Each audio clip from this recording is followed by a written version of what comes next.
नमस्कार दोस्तों, आज के इस टॉपिक में बात करने वाले हैं अमेज़न के जंगल के बारे में, जो देखने में जितना खूबसूरत है उतना ही मिस्टीरियस भी है। आखिर इसकी डिस्कवरी कैसे और किसने की थी? क्यों इस जंगल में जाने से लोग डरते हैं? क्या यहाँ लोग रहते हैं? इतना बड़ा जंगल का ऑनर कौन है? द बॉइलिंग रिवर की राज क्या है? ईयर 1541 में स्पेनिश खोजकर्ता फ्रांसिस्को डी ओरलाना ने सोने के एक पौराणिक शहर की खोज के लिए निकले थे। जैसे ही वह अपनी बोट से रियो नेपो से नीचे की ओर गए तो पाया कि वहाँ एक बेहद घना जंगल है जिसमें आदिवासी भी रहते हैं। ईयर 1542 में अटलांटिक जर्नी से वह स्पेन लौट आए एंड उन फियरलेस आदिवासियों की स्टोरी सुनाने लगे। ग्रीक लेजेंडरी स्टोरीज के आधार पर इस जगह का नाम अमेज़न रखा गया। 17वीं सेंचुरी में अमेज़न के फॉरेस्ट में सिनकोना ट्री की डिस्कवरी की गई, जिसकी छाल से बनी मेडिसिन कुनैन मलेरिया के ट्रीटमेंट में काम आती है। यही ब्राज़ील नट यानी ब्राज़ील अखरोट का ट्री भी मिला जो 1000 साल तक जी सकता है। ऐसे ही कई ट्री यहाँ खोजे गए। अमेज़न जंगल साउथ अमेरिका के 9 कंट्रीज में फैला हुआ है। Brazil, Bolivia, Peru, Ecuador, Colombia, Venezuela, Guyana, Suriname, French Guiana. यह जंगल वर्ल्ड के बिगेस्ट जंगलों में से एक है एंड इसका आकार इंडिया से डबल है एंड ब्रिटेन के एरिया से करीब 28 गुना बड़ा है। अमेज़न फॉरेस्ट का करीब 58.4% पार्ट ब्राज़ील में है। ऐसा माना जाता है कि इस जंगल को बनने में करोड़ों ईयर्स लगे हैं। यह जंगल वल्केनो, टकराने वाली टेक्टोनिक प्लेटो, एंडीज के उत्थान एंड हिम युग के कारण पॉसिबल हुआ। रेन फॉरेस्ट संभवतः योसिन युग के दौरान बना था, जो 56 मिलियन ईयर्स से 33.9 मिलियन ईयर्स पहले तक था। उस टाइम जब अटलांटिक ओशियन पर्याप्त रूप से चौड़ा हो गया था, जिससे अमेज़न बेसिन में हॉट एंड ह्यूमिड क्लाइमेट बनी थी। अमेज़न जंगल 6.7 मिलियन वर्ग किलोमीटर में फैला हुआ है। बताया जाता है कि यह जंगल करीब 5.6 करोड़ साल दुनिया का सबसे पुराना जंगल है। यहाँ इस जंगल में करीब 400 बिलियन पेड़ हैं। ये पेड़ 16,000 डिफरेंट स्पीसीज में बटे हुए हैं। इस जंगल में प्रेजेंट ट्री हर दिन 20 बिलियन टन वाटर हवा में छोड़ देते हैं, जिससे पूरे साउथ अमेरिका में बारिश होती है। एक बड़ा ट्री 24 आवर्स में 1000 लीटर से ज़्यादा पानी छोड़ सकता है। अमेज़न जंगल को लंग्स ऑफ अर्थ भी कहा जाता है, क्योंकि यह एटमॉस्फेयर में ऑक्सीजन का उत्पादन करता है एंड कार्बन डाइऑक्साइड को ऑब्जर्व करता है। यह अर्थ पर मौजूद डेंजरस कार्बन डाइऑक्साइड गैस को ऑब्जर्व करके ऑक्सीजन देता है। यह जंगल पृथ्वी पर मौजूद टोटल ऑक्सीजन का करीब 20% उत्पादन करता है। अब आप यह सोच रहे होंगे कि अमेज़न जंगल जैसे इतने विशाल और खतरनाक जंगल में क्या कोई इंसान रहता होगा? तो जी हाँ, इस विशाल काय अमेज़न के जंगल में 47 मिलियन से ज़्यादा लोग रहते हैं, जिसमें से 2 मिलियन से ज़्यादा लोग स्वदेशी है। 400 से ज़्यादा मूल निवासी समूह रहते हैं और यहाँ करीब 300 मूल निवासी लैंग्वेजेस बोली जाती है। इस जंगल के लोग फूड, शेल्टर एंड आजीविका के लिए अमेज़न की प्राकृतिक संपदा पर निर्भर हैं। अमेज़न में रहने वाली कुछ जनजातियों को असंकीर्त कहा जाता है। ये जनजातियाँ लगातार नेचुरल रूल्स के मुताबिक जीने की कोशिश करती है। कुछ लोग रिवर्स के किनारे बसे विलेजों में रहते हैं, तो कुछ खानाबदोशों की तरह जंगलों में रहते हैं। आपको जानकर हैरानी होगी कि इनमें से 50% प्रजातियां तो ऐसी है जिनका बाहरी दुनिया से कोई संपर्क ही नहीं है एंड कुछ ऐसी भी है जो बाहरी दुनिया के लोगों को देखते ही मार देते हैं। अमेज़न के जनजाति लोग जंगली फूड खाते हैं। वे vegetable, fruit, cereal, fishes and wild animals का हंटिंग करके अपना भोजन जुटाते हैं, जैसे wild pig, crocodile, monkey, jaguar, सुत्ती, टारेंटुला, स्नेक, स्कॉर्पियन। ये लोग हंटर गैदरर लाइफस्टाइल जीते हैं। यहाँ पर रहने वाली ज़्यादातर जनजातियाँ नंगी रहती है। जिन जनजातियों ने मॉडर्न दुनिया से संपर्क किया है वे चमड़े के कपड़े पहनते हैं। वे पुआल से बनी एस्कॉर्ट एंड पश्चिमी परिधान भी पहनते हैं। सभी जनजातियों के लोग अपने फेस पर पेंटिंग करते हैं। अमेज़न वर्षावन में कई तरह के लिविंग ऑर्गेनिज्म पाए जाते हैं। यहाँ पर 427 तरह के मैमल्स पाए जाते हैं, जिनमें जगुआर, चिटखोर एंड विशाल उदबिलाव भी शामिल है। एंड 1300 तरह के बर्ड्स भी पाए जाते हैं, जिसमें harpy eagle, toucan and white जिन भी शामिल है। यहाँ 378 तरह के रेप्टाइल पाए जाते हैं, जिसमें बोआ शामिल है। 400 से ज़्यादा तरह के एम्फीबियंस पाए जाते हैं, जिसमें डॉट पॉइजन फ्रॉग भी शामिल है। और करीब 3000 मीठे पानी की मछलियाँ पाई जाती हैं, जिसमें पिन्हा, इलेक्ट्रिक ईल, रे, टुकुनारेस, नियॉन ट्रेटा और पेंसिल मछली शामिल है। ग्रीन एनाकोंडा ब्राज़ील के अमेज़न एंड साउथ अमेरिका के कुछ अन्य पार्ट में पाया जाने वाला एक नॉन वेनेमस स्नेक है। यह अमेज़न की सबसे डरावनी एंड खतरनाक प्रजातियों में से एक है। ग्रीन एनाकोंडा दलदलों में रहते हैं एंड ऑलमोस्ट पूरी तरह से पानी में डूबे रहते हैं और पानी पीने के लिए आने वाले एनिमल्स पर हमले की घात लगाए बैठे रहते हैं। ग्रीन एनाकोंडा पॉइजनस नहीं होते हैं, इसीलिए वे अपने शिकार को कुंडल के भीतर जकड़ लेते हैं और दम घोंटकर उन्हें मौत के घाट उतार देते हैं। इस स्नेक की लंबाई 26 फीट एंड वेट 200 केजी है। इसका सिर ह्यूमन हेड जितना बड़ा है एंड बॉडी किसी कार के टायर जितना चौड़ा है। पॉइजन डॉट फ्रॉग को धरती पर रहने वाला सबसे डेडली क्रिएचर्स भी कहा जाता है।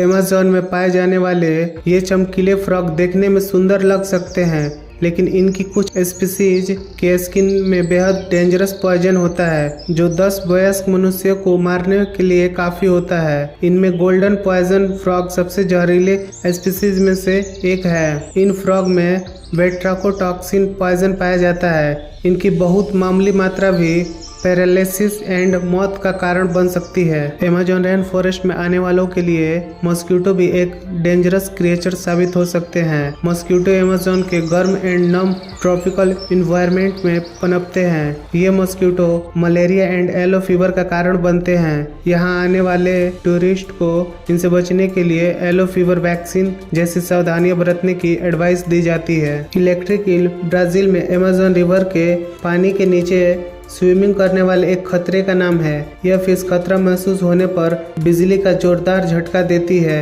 यह 860 वोल्ट तक करंट पैदा कर सकती है और यह झटका एक एडल्ट ह्यूमन बीइंग को बेहोश करने के लिए काफ़ी होता है। ह्यूमन पर घातक हमले दुर्लभ हैं, बट कुछ मामलों में इंसान बेहोश होकर पानी में डूब भी सकता है। कई झटके इंसान की जान भी ले सकते हैं। इस जंगल में एक खतरनाक चींटी है जिसे बुलेट एंट इसके डंक के कारण कहते हैं। बुलेट एंट लाल भूरे रंग की होती है एंड इसकी लंबाई 1.8 से 2.5 सेंटीमीटर होती है। यह चींटी काटने पर असहनीय दर्द पैदा कर सकती है। Schmidt sting pain index bullet ant के डंक को 4+ रेटिंग के साथ सबसे दर्दनाक के रूप में रैंक करता है। कुछ पीड़ितों ने दावा किया है कि यह दर्द गोली लगने के बराबर है। एक बार काटे जाने के बाद यह दर्द पीड़ित को 24 आवर्स तक परेशान कर सकता है। हार्पी ईगल यह एक शिकारी पक्षी है। इसकी फीमेल मेल ईगल से दोगुनी बड़ी होती है। यह ट्रीज की टॉप से मंकी एंड आलसियो जैसे शिकार को पकड़ता है। अमेज़न रिवर डॉल्फिन को पिंक रिवर डॉल्फिन के नाम से भी जाना जाता है। यह मीठे पानी में रहने वाली एक डॉल्फिन स्पीसीज है। यह साउथ अमेरिका के अमेज़न एंड ओरिनोको रिवर घाटी में पाई जाती है, जिसकी लंबाई औसतन 6.5 फीट होती है। इनका कलर पिंक होता है, बट यह कलर पानी की क्लियरिटी पर डिपेंड करता है। पानी जितना गहरा होता है डॉल्फिन उतने ही ज़्यादा पिंक होती है। इनके पास ह्यूमन की तरह दाढ़ के बराबर दांत होते हैं। इनका आहार विस्तृत होता है, जिसमें fishes, tortoise, shrimp and crabs शामिल हैं, तथा इनका माइंड किसी भी मीठे पानी की डॉल्फिन से बड़ा होता है। ये शर्मीले प्राणी है, बट लोगों के प्रति अट्रैक्टिव होती हैं। हाल ही में एक रिसर्च में सामने आया है कि अमेज़न जंगल में एक प्राचीन शहर मिला है जो अप्रॉक्सीमेटली 2000 ईयर्स से जमीन के नीचे दबा था। इस शहर में करीब 10,000 पीपल रहते थे। अब आप यह सोच रहे हैं कि इस विशाल अमेज़न रेन फॉरेस्ट के मालिक कौन है, तो मैं आपको बता दूं, अमेज़न रेन फॉरेस्ट का मालिक कोई एक व्यक्ति नहीं है। यह साउथ अमेरिका के 9 कंट्रीज में बटा है। अमेज़न जंगल का राजा जगुआर है। यह अमेज़न की समृद्ध बायोडायवर्सिटी को बैलेंस करता है। जगुआर को देखने के लिए आपको अमेज़न में बहुत दूर जाना पड़ सकता है। टेम्बोपटा नेशनल रिजर्व में जगुआर को देखने का सबसे अच्छा मौका मिलता है। यह दुनिया का सबसे बड़ी कैट है। इसका वेट 300 पाउंड से भी ज़्यादा हो सकता है। इसका बॉडी तेंदुए से बड़ा एंड ज़्यादा पावरफुल है। जगुआर के शरीर पर फूल की तरह दिखने वाले गोल धब्बे होते हैं। यह पानी को बेहद पसंद करता है और यह पानी में आसानी से स्विमिंग कर सकता है। इसे अकेला रहना एंड पीछा करके अपना शिकार मारना पसंद होता है। बट अमेज़न रेन फॉरेस्ट के किंग कहे जाने वाले बेखौफ एंड फियरलेस जगुआर की आबादी खतरे में है। हर साल 29 नवंबर को इंटरनेशनल जगुआर दिवस सेलिब्रेट किया जाता है। बताया जाता है कि यहाँ इस जंगल में एक खतरनाक स्पाइडर पाई जाती है जिसका नाम टारंटुला स्पाइडर है। यह स्पाइडर इतनी डेंजरस होती है कि अगर इंसानी आंखों में पड़ जाए तो उसे पल भर में फोड़ सकती है। अमेज़न जंगल इतना घना है कि इसके कई पार्ट्स में सूर्य की रोशनी तक नहीं पहुंचती है। यह वर्षावन होने के कारण उन इलाकों में नम जमीन पर कई तरह के जीव जंतु निवास करते हैं। अमेज़न रेन फॉरेस्ट में एनुअल औसतन 100 इंच बारिश होती है। यह एक बहुत बड़ी मात्रा है जो अमेरिका के 2 सबसे ज़्यादा बारिश वाले स्टेट्स लुइसियाना एंड हवाई के बराबर है। इस अमेज़न रेन फॉरेस्ट में हर दिन बारिश होती है। यहाँ गर्मी एंड नमी रहती है और औसतन टेम्परेचर अप्रॉक्सीमेटली 90 डिग्री फ़ारेनहाइट होता है। यहाँ बारिश की मात्रा एक जगह से दूसरी जगह डिफरेंट हो सकती है। इस रेन फॉरेस्ट में होने वाली बारिश से अटलांटिक ओशियन में लाखों क्यूबिक फीट एवरी सेकेंड की दर से पानी जाता है। इसीलिए अमेज़न रेन फॉरेस्ट में बारिश के मौसम में वनस्पतियों को ज़्यादा बारिश मिलती है जिससे ज़्यादा बर्ड्स एंड एनिमल्स आते हैं। कभी न कभी आपने ज़रूर ही सुना होगा कि अमेज़न नदी पर कोई पुल नहीं है। आखिर ऐसा क्यों, आइए जानते हैं। क्योंकि नदी के रास्ते में ज़्यादातर जगहों पर पॉपुलेशन कम है या नहीं है, इसीलिए पुल की ज़रूरत नहीं होती है। इसके किनारे बसे शहर विकसित हैं एंड एक किनारे से दूसरे किनारे जाने के लिए फेरी की सुविधा है। इस रिवर में नेचुरल खतरे हैं, इसीलिए बोट से पार जाना सुरक्षित रहता है। और यह नदी इतनी बड़ी है कि एक पुल बनाना फिजिकली एंड फाइनेंशियली रूप से बहुत कॉस्टली होगा। इस नदी में तेज धाराएं हैं, इसीलिए पुल बनाना डिफ़िकल्ट होगा। बताया जाता है कि रिसर्चर्स ने इस बात की बहुत तारीफ की है कि यहाँ के पीपल रबड़ के ट्री से वाटरप्रूफ बैग बना लेते हैं। जब चार्ल्स गुडियर ने वल्केनाइजेशन यानी रबड़ को ज़्यादा लचीला एंड टिकाऊ बनाने का इन्वेंशन किया तो अमेज़न की रबड़ की मांग बढ़ गई। फर्स्ट टाइम ईयर 1890 में रबड़ के टायर बने एंड इसके बाद रबड़ प्लांट लगाया जाने लगा। अमेज़न की खोज में अब तक बेहद यूनिक आइटम्स मिले हैं, बट इसने स्वदेशी लोगों को भी नष्ट किया है। उनकी पॉपुलेशन को आक्रमणकारियों, रिसर्चर्स एंड डिजीजेस से लड़ना पड़ा। इस लोकेलिटी के मूल पीपल की 90% पॉपुलेशन का सफाया हो चुका है, बट वे आज भी वर्ल्ड की 80% बायोडायवर्सिटी की यहाँ रक्षा करते हैं। आपको बता दें कि इस फॉरेस्ट में एक ऐसी नदी मौजूद है जिसका पानी हमेशा बॉइलिंग होते रहता है। ऐसा कहा जाता है कि अगर इसके पानी में गलती से भी कोई गिर जाए तो उसकी डेथ लगभग तय है। पेरू में मौजूद इस मिस्टीरियस रिवर की खोज जियोलॉजिस्ट आंद्रे रूजो ने साल 2011 में की थी।